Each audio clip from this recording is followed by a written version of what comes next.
जगज्जालपालं खजकण्ठमालं शरच्चन्द्रबालं महादैत्यकालं नभो नीलकायं दुरावारमायं सुपद्मासहायं भजेऽहं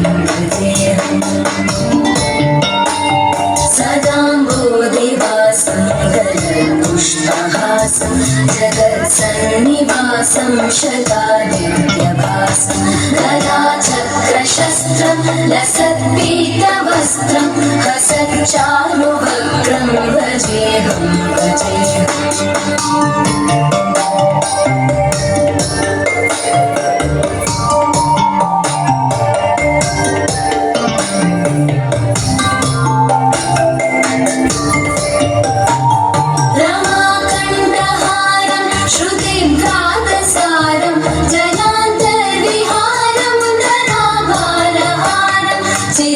चिदानन्दरूपं मनोज्ञस्वरूपं वृतानेकरूपं भजेऽहं जराजन्महीनं परानन्दहीनं समाधानलीनं सदैवानदीनं जगज्जन्महेतुं सुरानीकहेतुं त्रिलोकैकसेतुं भजेऽहं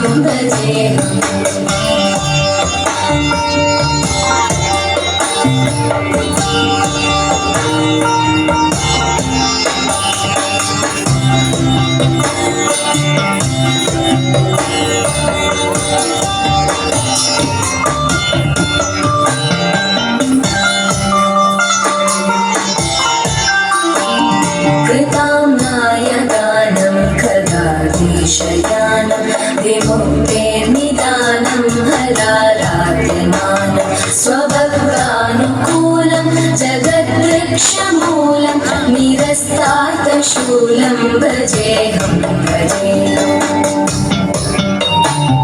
समस्तामलेशं विदेवाभगेशं जगद्बिम्बलेशं हृदाकाशदेशं सदा दिव्यदेहं विमुक्ताखिलेहं सुवैकुण्ठगेहं भजेऽहं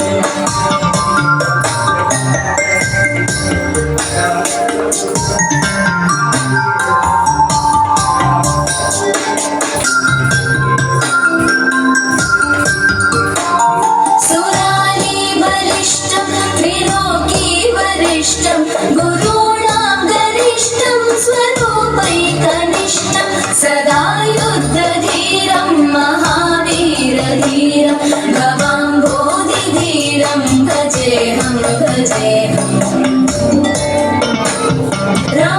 रमावामभागं दलालग्ननागं कृताधीनयागं गतारागरागं मुनीन्द्रैः सुहितं सुरैः सम्परीतं गुणौकैरतीतं भजेऽहं भजेऽहम्